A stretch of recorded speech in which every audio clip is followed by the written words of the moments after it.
La Escuela de Letras se complace en darles la bienvenida a esta actividad en la tarde de hoy, en el marco del segundo concurso de ensayos Las Humanidades en Tiempos Presentes, enfocado esta vez en la obra ensayística de Susan Sontag.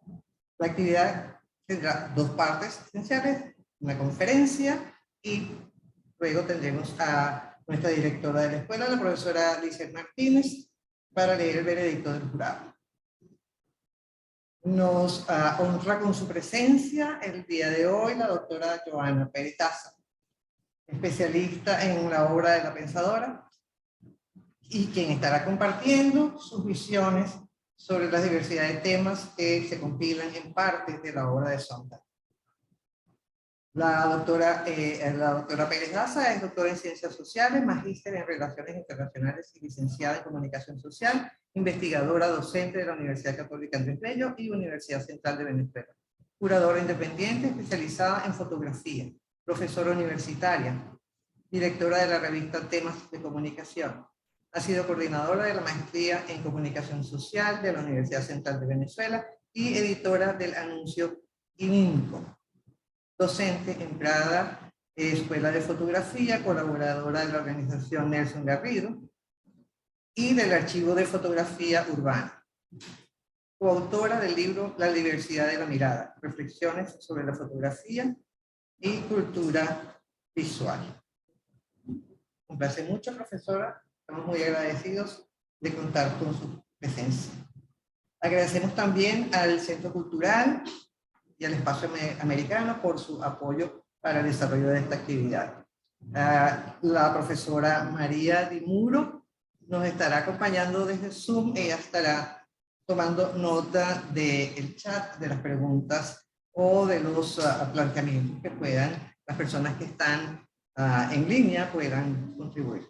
Muchísimas gracias. Sin más preámbulo, tenemos a la profesora doctora Joana Pérez.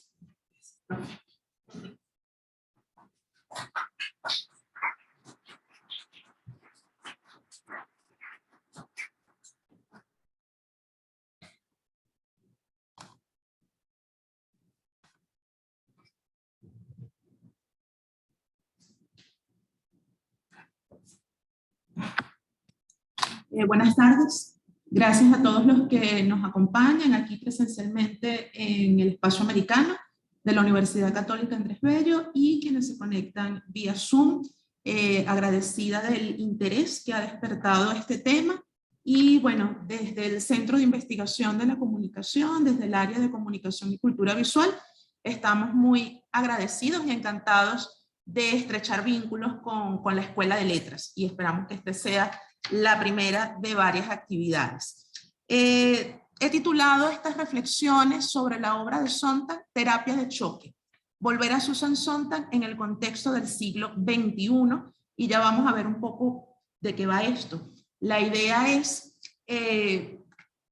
compendiar, unir, fusionar dos áreas que parecieran tradicionalmente que están separadas, pero cuando lo vemos en la práctica, en la praxis, como lo hizo Sontag, vemos que son más los vínculos, y me refiero a la imagen y la palabra.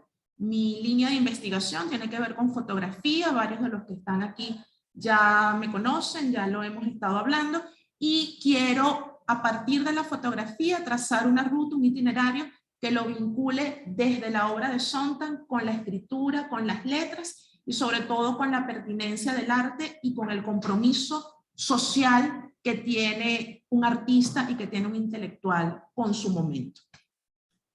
Cuando en 2003 se publicó Ante el dolor de los demás, a verlo aquí, la avasallante presencia de imágenes en las redes sociales e internet era aún incipiente si se compara con su omnipresencia actual. Pensemos que ni siquiera existían algunas de las redes sociales y aplicaciones por las que hoy se comparte y despliega un caudaloso número de fotografías. Instagram, TikTok, Twitter, Facebook no existían. Había, eso sí, antecedentes de acontecimientos que sacudieron el escenario global y que suscitaron reflexiones sobre el papel de la imagen en la sociedad. El dolor humano, la violencia, el hambre y los horrores de la guerra tuvieron un registro fotográfico polémico, no exento de debates éticos en torno a su pertinencia, difusión y efecto. La pregunta de siempre, ¿de qué sirve visualizar el horror? ¿De qué sirve mostrar imágenes de guerra? Susan Sontag, la ensayista, cineasta y perspicaz pensadora de la cultura, es una autora imprescindible para aproximarnos a este complejo escenario, y me refiero no solo al que ella vivió, sino también al actual. Su análisis crítico y argumentado ofrece guías y herramientas para pensarnos como sociedad y entender los vínculos entre la cultura y la memoria en el contexto de las relaciones de poder. La fotografía, como sabemos, hace visibles las cosas. Nos muestra en algunos casos la necesidad de justicia, el dolor de los demás, y motiva en nosotros como receptores la necesidad de una respuesta. Hay imágenes que nos interrogan, hay imágenes que nos dejan pensando, que suscitan reflexiones, que son en sí mismos una pregunta. Y más aún, nos sitúan no únicamente como el título de la obra de Sontag, ante el dolor de los demás, es decir, de los otros, sino ante nuestro propio dolor, pues no solo la fotografía registra situaciones distantes, sino que se expande por las grietas cotidianas y dolores que más que cercanos son nuestros, son propios. Ante esas heridas abiertas que se encuentran, reconocen y confunden con otras laceraciones. Pensemos en el registro documental y fotográfico de la Venezuela de las últimas 2 décadas. Para profundizar estas ideas, revisamos los planteamientos expuestos por Sontag en 2 libros que no son de ella, pero que ella reflexiona y escribe a partir de ellos. Me refiero a Guerra contra la Guerra y 3 Guineas. Guerra contra la Guerra es un libro emblemático, pionero de los fotolibros. Fue escrito en 1924 por el pacifista Ernst Friedrich y es un libro que mostraba las atrocidades de la Primera Guerra Mundial. Estaba compuesto por más de 180 imágenes que en su mayoría fueron recuperadas de archivos médicos y militares. Las mismas, esas imágenes, habían sido censuradas por el gobierno porque se alegaba su crudeza. Era un fallido intento por ocultar el horror de la guerra y sus consecuencias. Y es interesante que estas imágenes estaban complementadas con textos irónicos que tomaban la jerga de la propaganda bélica para sacudir las emociones de los lectores. Así, por ejemplo, y escuchen esto, la fotoleyenda Campo de Honor acompañaba el cadáver de un hombre mutilado.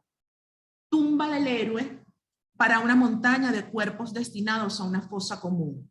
A partir de este libro, Sontag plantea la idea de la fotografía como terapia de choque y hace una detallada descripción de su contenido digna de reproducir textualmente. Yo voy a leer lo que Sontag escribió sobre este libro. El libro comienza con fotos de soldados de juguetes, cañones de juguete y otras cosas que deleitan a los niños por doquier, y concluye con fotos de cementerios militares. Entre los juguetes y las tumbas, el lector emprende un atormentador viaje fotográfico a través de ruinas, matanzas y degradaciones, páginas de castillos e iglesias destruidas y saqueados, pueblos arrasados, bosques asolados, vapores de pasajeros torpedeados, vehículos despedazados, objetos de conciencia colgados, prostitutas semidesnudas de burdeles militares, tropas agonizantes después de un ataque con gas tóxico, niños esqueléticos. Es penoso mirar casi todas las secuencias de Guerra contra la Guerra, en especial las fotos de soldados muertos de los distintos ejércitos pudriéndose amontonados en los campos y caminos, en las trincheras del frente. Pero sin duda, las páginas más insoportables del libro, un conjunto destinado a horripilar y desmoralizar, se encuentran en la sección titulada El rostro de la guerra. 24 primeros planos de soldados con enormes heridas en la cara. Y Friedrich no cometió el horror de suponer que las desgarradoras y repugnantes fotos hablarían meramente por sí mismas. Cada fotografía tiene un apasionado pie de foto en 4 idiomas: alemán, francés, holandés e inglés. Y la perversa ideología militarista es desnudada y ridiculizada en cada página. Yo traje aquí algunas de esas fotos para que ustedes vean de qué estaba hablando Sontag, sobre qué escribió Sontag y por qué este libro es tan emblemático, porque este libro es tan importante. Aquí vemos otra vez la relación imagen-texto. Esa frase tan polémica de que si una foto vale más que 1000 palabras, yo particularmente no la comparto. Yo creo que cada formato tiene sus bondades y que se complementan, no hay que verlos como adversarios ni en una acera ni en la otra. Creo que ambos tienen mucho que aportar y que decir.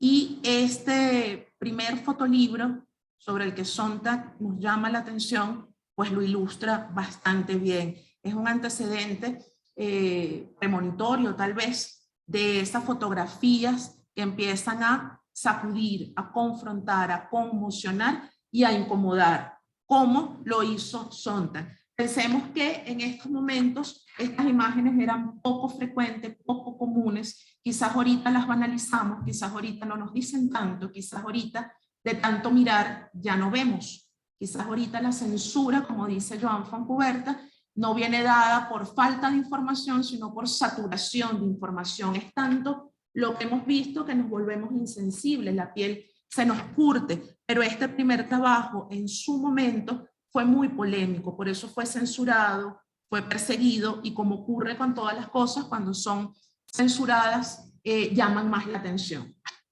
No es de extrañar, entonces, que el impacto de esta publicación perturbara al gobierno, lo que llevó a su retiro de las librerías. Igualmente se emprendieron sanciones por la exhibición de su fotografía. Todo esto acrecentó el interés y la acogida entre intelectuales, artistas, escritores y agrupaciones que se oponían a la guerra. Aquí el libro termina siendo también un instrumento.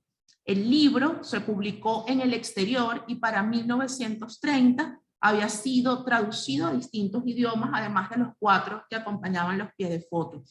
Este es un claro ejemplo de cómo la contundencia de las fotos es utilizada para llegar a la opinión pública, lo que incomoda y desafía al poder, que ejercerá presión para contrarrestar su efecto. Eso es lógico, para controlar su circulación y evitar su propagación. Sin embargo, no ha podido. Sin embargo, este libro sigue siendo referencia, y les quiero mostrar que en 2018 finalmente se editó la primera edición en castellano. Este libro es concebido como un arma de concienciación masiva. Su relectura vuelve a impactar. La guerra y el horror siguen estando presentes, acechantes. Les pregunto, ¿nos suena Rusia? ¿Nos suena Ucrania? ¿Nos suena Siria? ¿Nos suenan los conflictos de nuestros tiempos? En tiempos de saturación visual, la idea de Ernst Fiedler y la lectura de Sontag no solo desmonta la erosidad del conflicto, la falsedad de ganadores y victorias, de vencedores y vencidos, sino que además, desde el argumento y la contundencia visual, sirve de recordatorio y advertencia. No se puede ganar una guerra, como tampoco se puede ganar un terremoto. Eso lo dice Janet Rankin. En la guerra perdemos todos. El otro libro sobre el que Sontag reflexiona tiene que ver con Virginia Woolf, Tres Guineas. Sontag fue una mujer que decididamente construyó su habitación propia, un espacio para reflexionar y construir, para tomar postura o también para ser indiferente según su parecer. Sabrán que Sontag, así como militó en algunas causas, obvió y pasó de largo a otras. Ahondando en su preocupación sobre la guerra, Sontag hace un recorrido por el libro Tres Guineas, escrito en 1938, en el que su autora, Virginia Woolf, describe cómo durante la Guerra Civil Española el gobierno recurrió al envío de fotografías por correspondencia para instaurar, foto en mano, su versión de los hechos. Imaginemos que obviamente no existía Instagram, no había redes sociales. ¿Cómo viralizar una imagen? ¿Cómo hacerla llegar a una gran cantidad de población? A través del correo, a través del envío postal. Las imágenes eran despachadas 2 veces por semana en el correo matutino con el objeto de mostrar supremacía y poder y evidenciar la debilidad y asedio del enemigo, un mero instrumento de propaganda. En un ir y venir de propaganda y contrapropaganda, se recurrió a la contundencia de la imagen en un país, para ese entonces España presentaba una tasa del 50% de analfabetismo.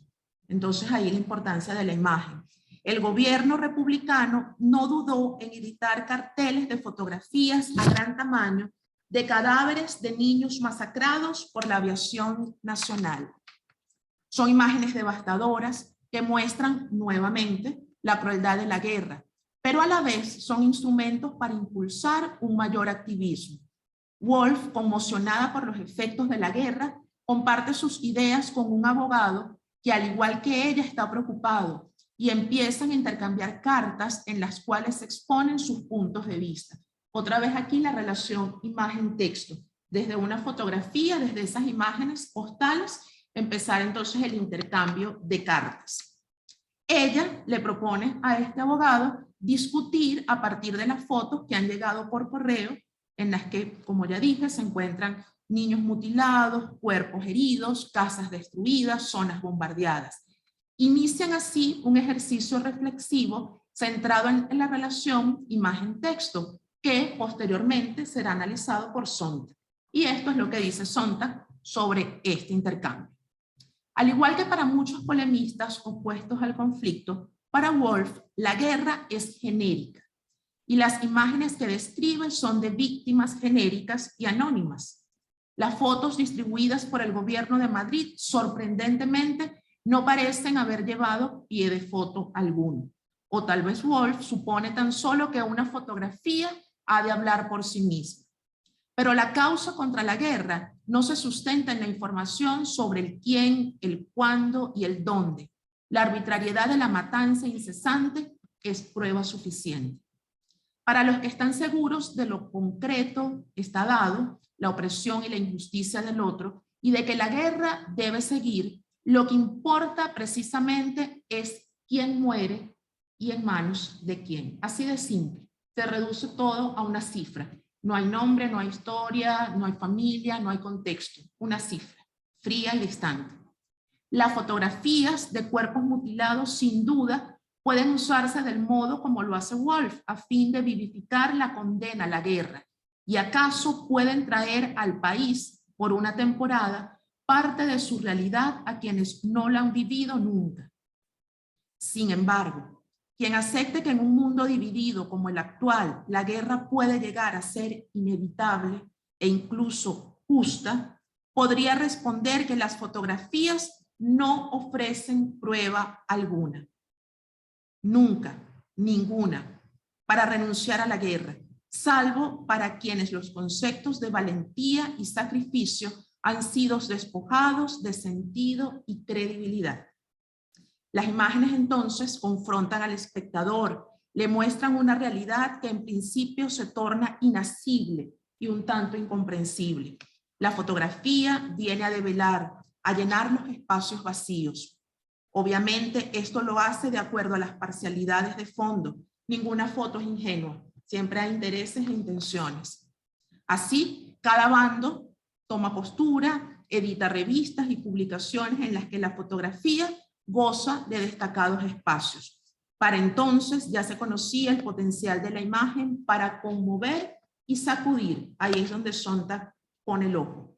En el caso de la Guerra Civil Española, la comunicación postal fue muy utilizada, ya que permitía a los combatientes mantener el contacto con sus familiares e informar sobre sus condiciones. El gobierno no desperdició este espacio, sino que aprovechó el uso del correo e incluso creó tarjetas postales ilustradas con imágenes y eslóganes propagandistas, siendo las más frecuentes, vamos a ver si esto también les resulta familiar, la efigie de Franco, identificada como el caudillo, acompañada de frases como «Viva Franco» o «Arriba España» y demás gritos franquistas. La iniciativa de su edición partía de los jefes políticos militares locales, de las propias papelerías e imprentas, o incluso de las jerarquías eclesiásticas. Algunas unidades militares, cárceles u hospitales editaban sus propias tarjetas postales. Volver a Sontag, en el contexto actual, implica entonces, como lo hizo ella, mirar críticamente, pasar de la reflexión a la acción, pero hacerlo con argumentos, sopesar los efectos y, a pesar de todo, seguir creando, acudir a la razón, a la esperanza y al diálogo expandido, al compromiso con el presente y con nuestro momento histórico, sin esquivar las grietas, sin escudriñar las consecuencias. Dice Sontag, esto es lo que hace la guerra, y aquello es lo que hace también.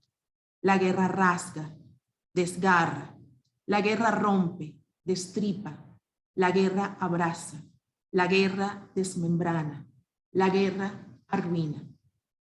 Ahora bien, releer a Sontag en el contexto del siglo XXI es en sí mismo un acto desafiante, o usando sus palabras, una terapia de choque que nos coloca frente a un espejo que nos devuelve nuestra propia imagen.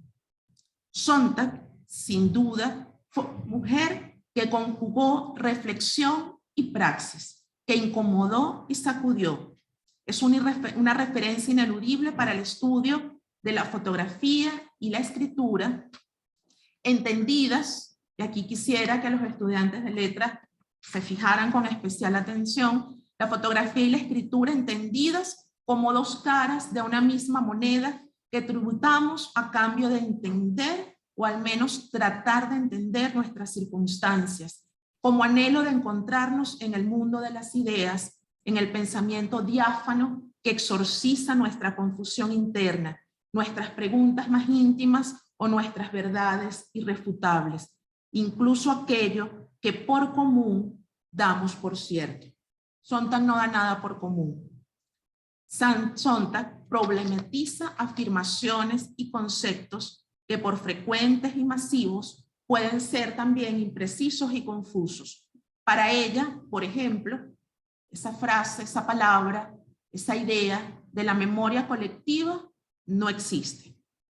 Traer esta idea a la actualidad es una advertencia de la autora, un llamado de atención sobre las porosas fronteras e hibridaciones entre lo privado y lo público, lo individual y lo colectivo, lo personal y lo social. Dice Sontag, toda memoria es individual, no puede reproducirse y muere con cada persona. Lo que se denomina memoria colectiva no es un recuerdo, sino una declaración, que esto es importante y que esta es la historia de lo ocurrido, con las imágenes que encierran la historia en nuestra mente. Las ideologías crean archivos probatorios de imágenes representativas, las cuales compendian ideas comunes de significación y desencadenan reflexiones y sentimientos predecibles. Sontag va desmontando eso de la memoria colectiva. Lo que queda es una versión. Lo que queda en nuestra memoria como sociedad son versiones que se han contado, que se han dicho, que se han difundido y que se han posicionado. Toda memoria a la larga es individual, es personal, es emotiva. Vemos entonces en la obra de Sontag la trascendencia de la palabra, la acción implícita en el verbo. Las palabras nos distingue y conecta. La palabra escrita permanece aunque nuestros pensamientos sean cambiantes, confusos, contradictorios e inacabados. Escribimos porque estamos vivos y porque sentimos. Es la palabra desnuda, despojada de improvisaciones, cautelosamente revisada, el borrador final, si tal cosa existe. Cuando escribimos, otra parte de nosotros se devela. Escribimos para organizar ideas, exteriorizar nuestra forma de ver aquello que nos interesa. Y si, como afirma Sontag, fotografiar es conferir importancia, escribir es también dotar de importancia a un asunto que ha captado nuestra atención, al que interrogamos, tratando de encontrar esas superficies significativas de las cuales hablaba Wilhelm Flusser. Tratamos de sacar en palabras lo que revolotea abstracta e intangiblemente en nuestro pensamiento. Para mí, publicar lo que escribo es una forma de deshacerme de aquello que me obsesiona íntimamente, apuntó Sontag. Cuando asumimos el riesgo, ahora sí, de hacerlo público, este acto liberador puede además ser vinculante. Nos sacude internamente para luego relacionarnos. Nos atrevemos a compartir con otros, a exponernos entre ellos. Apostamos por el encuentro de ideas y de alguna forma nos consolamos ante la posibilidad de que a ellos también puede interesarlo eso en lo que hemos puesto nuestra atención. En este sentido, es una forma de saber que no estamos solos. Es esa botella que lanzamos al mar de la posibilidad con un mensaje de esperanza, con un mensaje que esperamos que sea leído, no solamente como un grito de auxilio, sino como una reafirmación de existencia y, ¿por qué no?, de esperanza. Una esperanza que hoy como ayer sigue siendo necesaria, irrenunciable, no porque sea lo último que se pierde, sino porque nos salva de nuestros propios demonios y nos libera de múltiples infiernos. Abandonar toda esperanza quienes entréis aquí. Resuena la inscripción de Dante Alighieri, que Dante Alighieri encuentra en la puerta del infierno al iniciar su viaje. En la praxis, en la acción, nos encontramos compromisos del arte, de la palabra, de la fotografía, como esto. Sontag no solo fue una mujer que construyó su habitación propia, sino que también fue capaz de salir de ella, de abrir puertas y ventanas y mirar alrededor. En 1993, Susan Sontag adaptó la obra de teatro Esperando a Godot de Samuel Beckett, que se interpretó en Sarajevo durante el asedio. Godot representaba la metáfora de la comunidad internacional. Era la obra que mejor reflejaba la desesperada angustia de los habitantes de Sarajevo, esperando y esperando. Una insólita versión de este clásico del siglo XX en un pequeño teatro bombardeado, con una austera escenografía y a la luz de las velas, un equipo de artistas y de actores bosnios. Solo 80 espectadores, no cabían más en el minúsculo teatro. Esperaban y esperaban. Y ya adentrados en el siglo actual, ya pensando en nuestros propios conflictos, me pregunté por Siria en el 2019 y hice esta simple búsqueda en Google y esto era lo que aparecía. Al buscar Siria y al buscar Siria imágenes, otra vez terrorismo, destrucción, caos, guerra, dolor, sufrimiento. Otros conflictos nos vuelven a interpelar. Y de repente conseguí esta imagen. Esta imagen es una obra de títeres que en medio del caos, así como la representación de Esperando a Godot, se presentó. Esta obra viene nuevamente a mostrarnos el surgimiento de la vida, el arte como esperanza, las posibilidades de construcción, aún en medio de la destrucción, aún en medio del caos. Hay espectadores, hay niños que siguen como Godot esperando y esperando. De modo tal que aunque estemos frente al dolor de los demás o ante nuestros propios dolores, podemos mirar de frente para atizar la esperanza y el refugio que el arte, la literatura, las ideas y encuentros como este nos siguen ofreciendo. Muchísimas gracias.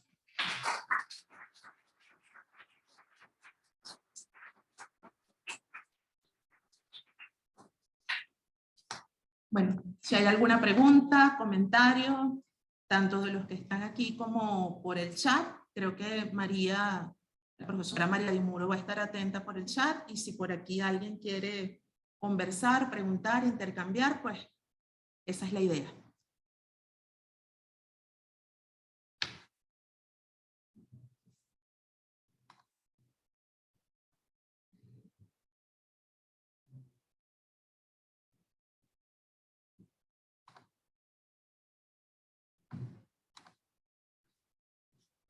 ¿Todo claro? Ajá, por aquí. Yo lo que estoy entendiendo de la propuesta es que volvamos al arte como instrumento para recuperar nuestra humanidad. Ese es como el fundamento del arte siempre, ¿no? Desde la sensibilidad. Yo lo remitiría más al compromiso con el momento histórico, a partir del ejemplo del Sontag.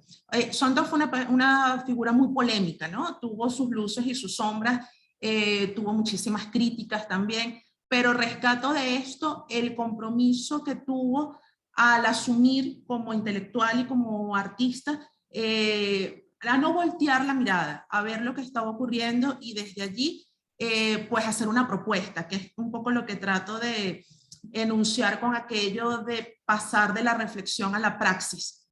Muchas veces en estos espacios, en la academia, en las letras, en la escritura y en el arte, nos quedamos en ese mundo abstracto de ideas, de sueños, de sensibilidades, que tiene mucho potencial para conectar con la praxis, con el hacer, y no quedarnos únicamente en cosas que parten sí de lo individual, pero que pueden trascender a lo colectivo. Y creo que Sontag abre desde allí múltiples reflexiones para eso, para reencontrarnos con nosotros también como una humanidad que, si te pones a ver desde los dos libros que Sontag revisa, Guerra contra la Guerra y Tres Guineas, es una humanidad que siempre está en crisis, que siempre está como autodestruyéndose. Y aún en medio de eso surge la esperanza, surge la creatividad y el crear. Creatividad no como proceso creativo, sino como hechura, como hacer del pensamiento y de la obra.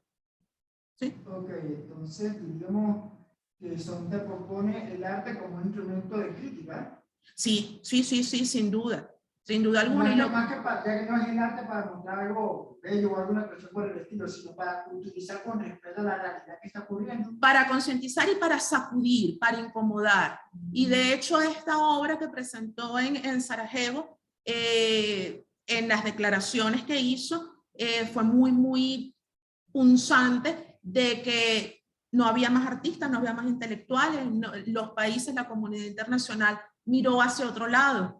Y ella lo que estaba era demandando, y fue interesante porque quien inicia esa idea es su hijo, David, que era además su editor. En algún momento, en medio de muchos conflictos personales, trabajaron juntos, y él va a un festival de cine, porque esto es importante, aún en medio de las peores catástrofes, la gente sigue creando, siguen naciendo niños, seguimos cumpliendo años, nos seguimos enamorando, y seguimos creando. Escribimos un poema, pintamos, cantamos, y David va a este festival de cine y él dice, algo hay que hacer. Y la persona que está organizando le dice, yo creo que la persona que pudiese sacudir aquí es Susan Sontag. No sabía que era la mamá. De hecho, la persona después se enteró como al mes. Y él logra, la convence, bueno, no hay que convencerla, la entusiasma, llevan a cabo la acción, y después fue eso, fue muy polémico. Imagínate ese teatro destruido, solo fue una función de 80 personas, el efecto, y esto tenemos que repensarlo también a la luz del siglo XXI con las redes. Nosotros podemos pensar que hacemos una foto y de repente, bueno, la muestro y la ven 2, 3 personas, pero si yo la comparto por redes sociales puede amplificarse ese efecto. Y Sontag, con esa función, que solo había 80 espectadores, llamó a la crítica, hizo crítica, punzó, tocó, y a partir de allí conmocionó a otras personas. Era como una invitación también a no podemos ser indiferentes. Eso de ante el dolor de los demás es una invitación a que volvamos a la sensibilidad, volvamos a la humanidad. A veces esas laceraciones que vemos ya se camuflan con el paisaje. Pensemos nosotros en nuestro contexto, vemos a alguien comiendo de la basura y ya pareciera algo más del paisaje, ¿sí? Cuando vemos escenas de violencia, cuando vemos, bueno, nuestras propias circunstancias, o volteamos la mirada o nos volvemos insensibles. Y lo que ella está diciendo es, vamos a ver el dolor del otro, que en algún momento es nuestro propio dolor, es nuestro propio sufrimiento. Gracias. Porque tenemos dos preguntas aquí en Zoom. A ver. Entonces, la primera es de Marenca, que dice, ¿podría ser una conversión de la estética de la violencia hacia una humanización de la mirada, una visión más humana, sin llegar a romantizar? Sí, sin romantizar ni tampoco idealizar. Hay una estética también del horror, de lo grotesco, de lo feo, y yo creo que hay distintos modos de mostrar, incluso desde el ocultamiento. Nosotros, los que están aquí en NUCAP presencial, tenemos ahorita una exposición que se llama Ruptura, del artista Juan Toro Díez, y los pongo un poco en contexto. Él trabaja escenas de violencia, imágenes de la morgue, cadáveres, escenas de crimen, sangre, y la primera vez que él muestra estas imágenes, la gente se sale de sala, la gente se incomoda, no resiste, no aguanta, y él decide en una relectura tapar esas fotos, cubrirlas de negro, crea estéticamente esa conversión de la estética de la que hablas, crea un manto de luto, crea esa pared que está allí, negra, y deja, como el nombre de la exposición, algunas endijas, algunas rupturas para asomarse y ver, pero la decisión ahora está en el espectador. Él no está romantizando, él no está idealizando, él está siendo copartícipe de un hecho a quien mira y les permite decidir hasta dónde mirar y hasta dónde detenerse. Y desde allí yo creo que podemos ensayar y podemos experimentar vías alternas de mostrar y de sensibilizar esto que está ocurriendo, a veces de una manera más gentil, bien como señalas, a veces de una manera metafórica. Sí, recuerdo a Borges que le preguntaban por qué quedarse en Argentina en épocas de conflicto, y él decía que la censura es la madre de la metáfora. Quedarse allí era para él casi que un terreno fértil para poder decir las cosas de otras maneras, para poder encontrar vías alternas de decir sin tal vez decirlo frontalmente. Entonces yo creo que hay que buscar esas vías, experimentar y pensar siempre en la audiencia, pensar siempre en los espectadores y a quienes les estamos diciendo, y a partir de entenderlos, ponernos también en su lugar, ponernos en el lugar de quien ahora consume muchísima información. El cine gore, o sea, podemos ver algo más violento que eso. Hemos visto en redes sociales linchamientos, hemos visto fusilamientos, hemos visto tantas cosas que ahora hay que ensayar nuevas formas de mostrar y de decir. Roland Barthes dice que lo más importante de una fotografía es lo invisible, y parecer una contradicción, como que una fotografía invisible, si la fotografía está allí para verla. Bueno, porque lo que no muestra, lo que no está, sino a lo que remite, ¿sí? Lo connotado tiene también mucha potencia. Y Huberman habla no solo de la imagen del poder, sino de la imagen potente, buscar esa imagen que perdure, como por ejemplo lo hizo Picasso con el Guernica. Y la siguiente es un comentario, pero también cierra con una pregunta. Dice, excelente texto, pero gracias. Nunca había asociado a Wood con Sontag y ahora tiene mucho sentido. ¿Podría por favor recomendarnos escritoras, ensayistas, críticas de la contemporaneidad?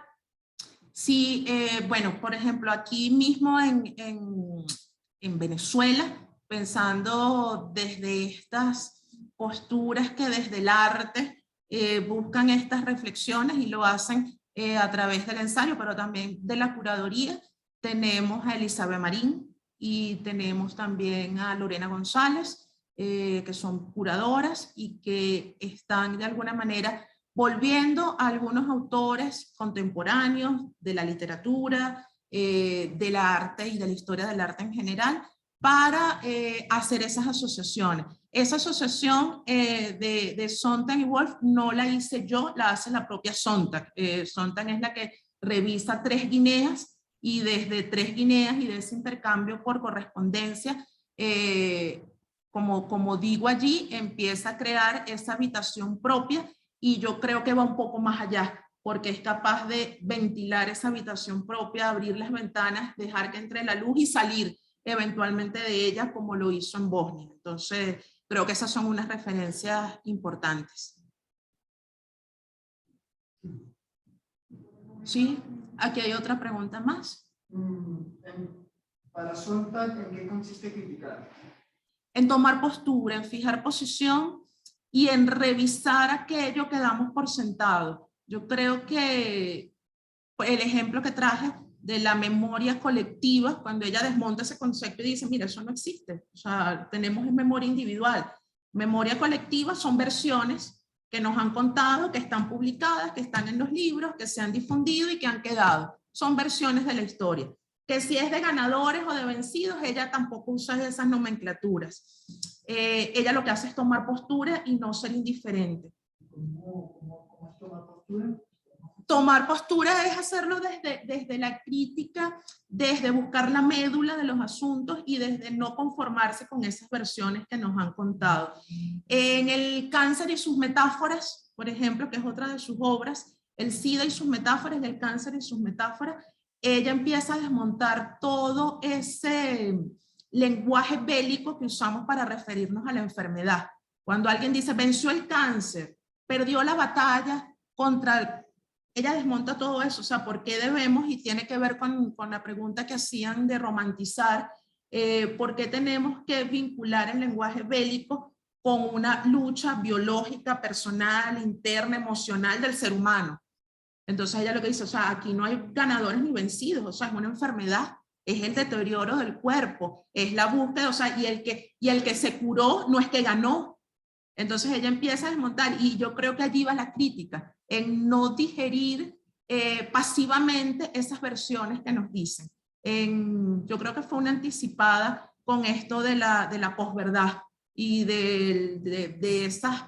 la posverdad no es más que la mentira de siempre revestida con la tecnología del momento, ¿no?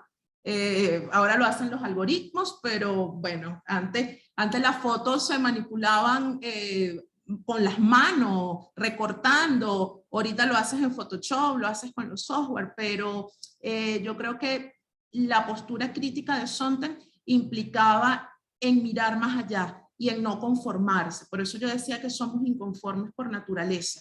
Y pensar, reflexionar es como el primer paso, ¿no? Dudar. Yo a mis estudiantes los invito a que le dejemos de tener miedo a la duda. La duda yo creo que la hemos mal visto mucho tiempo y de la duda han salido grandes hallazgos científicos de interrogar, de preguntarnos y de no consumir pasivamente lo que nos dicen, lo que nos cuentan.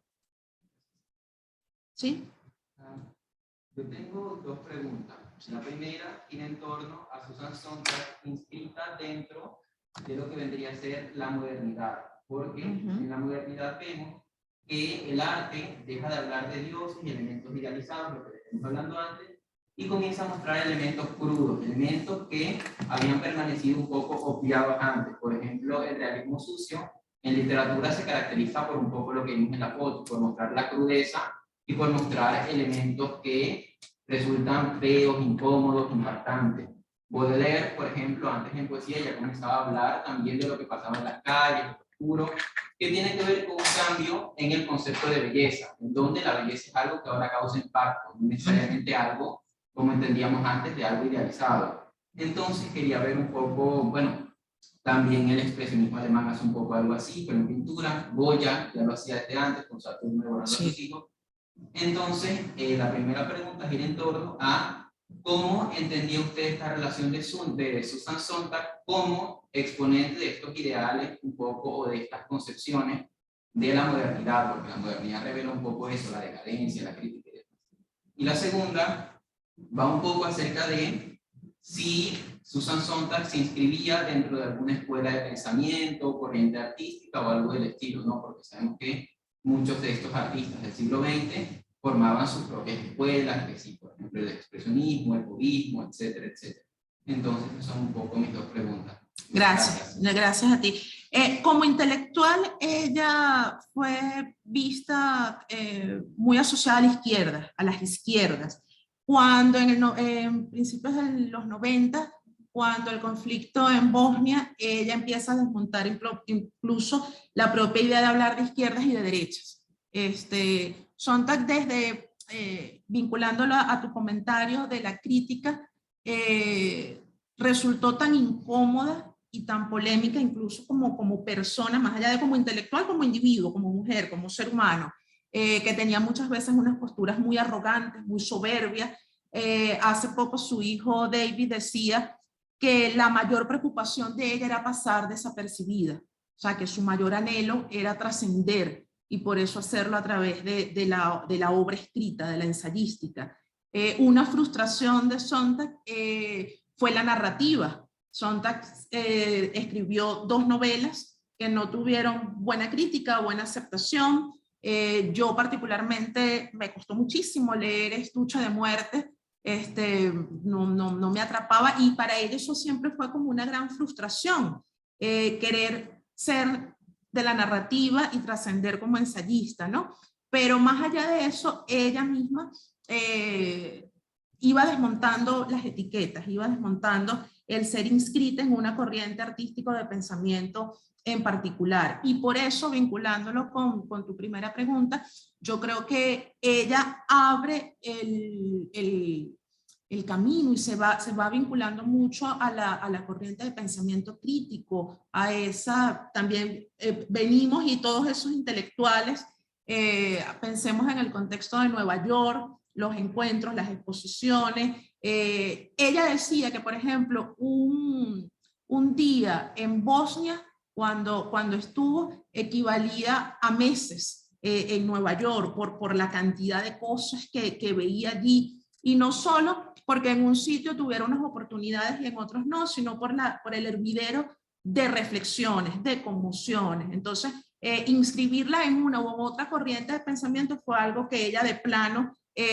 demarcó, fue algo que ella de plano fue rechazando en el contexto de tus 2 preguntas, pues tanto de la modernidad como de una escuela de pensamiento específico, ¿no? Ella como intelectual fue vista por los demás como de izquierdas. Ella viene de familias judías, ella después cambia de apellido, e incluso con la propia comunidad judía, a veces la querían y a veces no, a veces la aceptaban y a veces la rechazaban, porque ella con cualquiera era crítica, o sea, con cualquiera. Y otra cosa interesante es que ya en el ámbito personal de su sexualidad, del ejercicio de su sexualidad, su pareja fue Annie Leibovitz, la fotógrafa que la fotografía en Sarajevo, que todavía está viva, que la acompañó hasta el final de sus días. No se definía como lesbiana, bisexual, no tomaba como esa postura, y la comunidad le reclamó eso. O sea, le decían, si has fijado postura, por eso en algún momento de la ponencia yo lo decía, ella tomó postura cuando quiso hacerlo, y cuando no, simplemente su postura fue ser indiferente, su postura fue no meterse en determinados temas, aunque se le exigía, aunque se le reclamaba. Entonces creo que de plano demarcó y rechazó esas etiquetas. Creo que por allá la profe, sí. Porque la verdad me interesa en especial la relación entre la palabra y la imagen, ¿no? Sobre todo porque solemos asociar el texto que acompaña a la imagen como un asentamiento, como una aceleración, como algo que completa la fotografía, por ejemplo. Y no lo sé a cabalidad, pero intuyo que estamos hablando de la incomodidad, de la función, ¿no? O de punzar, exactamente. Es lo que recuerdo del texto contra la interpretación de Sontag, que era una apelación a leer, digamos, poniendo bajo sospecha, ¿no? Sí. Lo que ha sido aceptado, consensuado.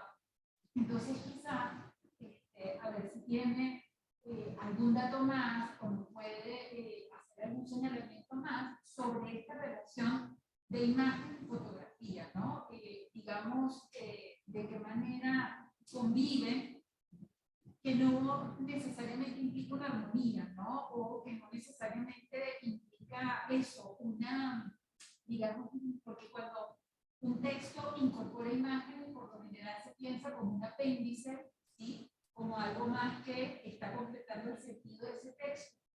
Y también es cierto que en la literatura contemporánea, por ejemplo, cuando se incorporan las imágenes, más bien, o mejor, cuando se establecen estas relaciones, más bien cada tipo de discurso abre una posibilidad de significación, ¿sí? Y o sea, ahí se conjugan y eso asoma sentido, pero no necesariamente porque se refrenden o no necesariamente porque se repita, ¿no? O se respalde lo que dice el texto con lo que señala la imagen, ¿no? Sino que es algo mucho más complejo. Entonces, quisiera saber si efectivamente eso está un poco en el pensamiento, en la misma hora de la reforma. Sí, es que ella lo que empieza a tejer como esos hilos comunicantes, ¿no? Que fue también lo que hace Roland Barthes en la cámara lúcida, ¿no? Pensemos en la cámara lúcida y pensemos en sobre la fotografía o ante el dolor de los demás de Sontag. A mí el tema de la cámara lúcida siempre me ha llamado la atención porque se considera, bueno, como el primer acercamiento filosófico a la imagen y es un libro de luto, es un libro de dolor que Barthes escribe a partir de la muerte de su madre y donde él dice que la encuentra en la foto del invernadero, que es una foto de cuando su mamá era niña, es decir, una foto de su mamá como él nunca la vio. Y allí la volví a encontrar, dice él. Y la fotografía lo que hace allí, en la mirada de estos autores, de estos enfoques, es tejer vínculos comunicantes y es servir de reflexión y es abrir preguntas. Básicamente, yo creo que la fotografía termina siendo como una excusa para pensar, termina siendo una excusa para reflexionar y desde allí vuelve nuevamente a la palabra, es ese ejercicio de retroalimentación que se va dando. Gracias a los estudiantes de letras que se tienen que retirar por lo del parcial. Gracias por acompañarnos. Porque lo que te sirve es de punto de partida, aunque no te quedes exclusivamente allí. Te puedes quedar a veces en una parte de la foto. Barthes habla del puntum. El puntum es eso que te llama la atención y que puede ser personal. Él pone el ejemplo de una foto donde para una persona lo que le llama la atención es la trenza de unos zapatos, pero para el otro puede ser el rostro, para el otro puede ser la ropa. O sea, el puntum es eso que te llama la atención y que no es generalizable. Entonces, por eso es una excusa. Porque desde un punto específico te lleva a elaboraciones más complejas, a reflexiones más profundas. Entonces es casi que rozarlo, ¿sí? Pero para seguir de largo y seguir mucho más. Bueno, creo que estamos listos. Viene la segunda parte, profe, del anuncio del... Bueno, yo me despido por aquí. Muchísimas gracias a todos los que nos acompañaron presencialmente y en línea. Y bueno, como les dije, esperemos que desde el Centro de Investigación de la Comunicación y la Escuela de Letras podamos seguir tejiendo y poder seguir practicando ese vínculo imagen-texto. Nosotros estamos muy agradecidos. Profe, aquí. Pues, Para que la vean y la escuchen bien. no, bueno,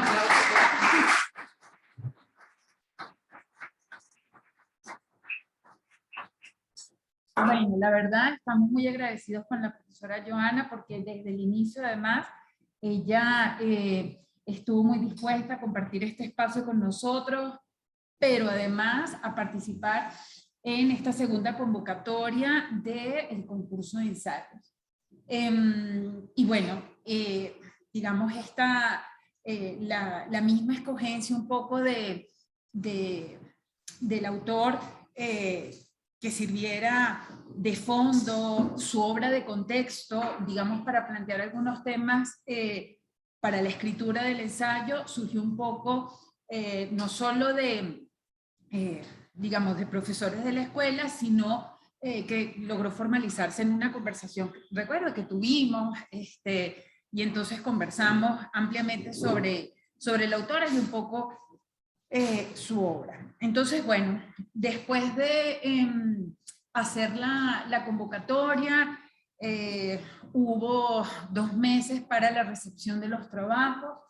Debo decir que no conseguimos un número importante de ensayos. Los profesores, en este caso, Carl Crispin, Adolfo Calero, profesor de narrativa norteamericana contemporánea, y la profesora Daza, pues leyeron los trabajos que se recibieron y emitieron el siguiente veredicto. En Caracas, que es lo que voy a leer, en Caracas, a los 18 días del mes de julio de 2022, los profesores Joana Pérez Daza, investigador y docente del UCAP y UCB, Carl Crispin, escritor y docente de la UNIMED, y Adolfo Calero Abadía, investigador y docente de la UNIMED y la UCAP, miembros del jurado, se consultaron mutuamente con el objetivo de elegir los textos ganadores del certamen titulado Las Humanidades en Tiempo Presente, correspondiente a la edición 2022. Este veredicto se ha conformado siguiendo las bases publicadas en las distintas redes sociales, donde se promocionó y dio a conocer este concurso. El jurado designado ha determinado por unanimidad lo siguiente. Dado que las temáticas, los abordajes y las perspectivas discursivas de los ensayos recibidos distan mucho de cumplir con los parámetros y estándares preestablecidos para el presente certamen, declaramos dicho concurso desierto.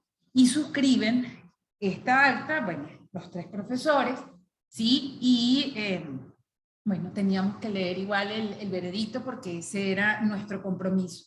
Creo que esto nos impone en la escuela una revisión un poco de las mecánicas que hemos adoptado para estimular la participación de los estudiantes, porque en esta oportunidad el concurso estaba abierto no solo a estudiantes de pregrado y posgrado del UCAP, como lo hicimos en la primera edición, sino que también invitamos a la participación del resto de las casas de estudio públicas y privadas del país.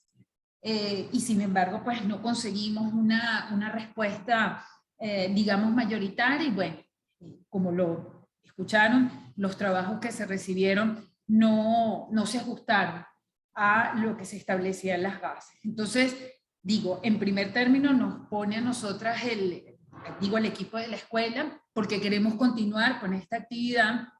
No vamos a permitir que se pierda, la verdad, porque sí es cierto que en el país no contamos con un certamen o con un concurso, digamos, entre la comunidad universitaria de ensayos, de reflexión crítica sobre temas, además, que como lo vimos con la exposición de la profesora Daza, son muy contemporáneos, son actuales y tienen mucha pertinencia, ¿no?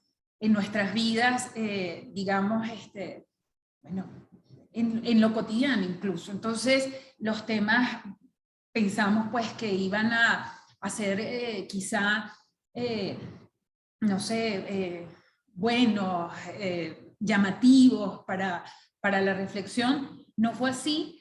Y bueno, nada, los premios que no se pudieron otorgar en esta oportunidad, porque eran 3 becas, y sobre todo digamos, la edición, ¿no? La publicación de estos ensayos en un libro electrónico con AVE Ediciones, pues nada, se conservarán, intentemos, ¿verdad que sí?, para el próximo año, y luego de que nosotras podamos pensar, ¿no?, más y mejor, detenidamente sobre este proceso de esta segunda edición, podamos llamar, ¿no?, una tercera convocatoria, perdón, no sé, con criterios mucho más sólidos, quizá que se relacionen de manera más directa, ¿no?, con los intereses también de los que quieren escribir, porque estamos convencidas que hay gente que quiere escribir y pensar los problemas de la cultura, del presente y, bueno, que tiene esa sensibilidad en particular. Entonces, bueno, nada, que esto no sea, yo lo que quiero dejar claro es que esto de ninguna forma nos detiene, sino que nos pone en proceso de revisión para mejorar los procesos que haya que mejorar para la tercera convocatoria del concurso de las humanidades en tiempo presente. ¿Sí? Bueno. No, pero me pueden aplaudir también. A todos, muchísimas gracias, a los que se conectaron, que fueron muchísimas personas también. Estamos agradecidos y bueno, nada, nos vemos el año que viene en la misma convocatoria, en la tercera. Gracias.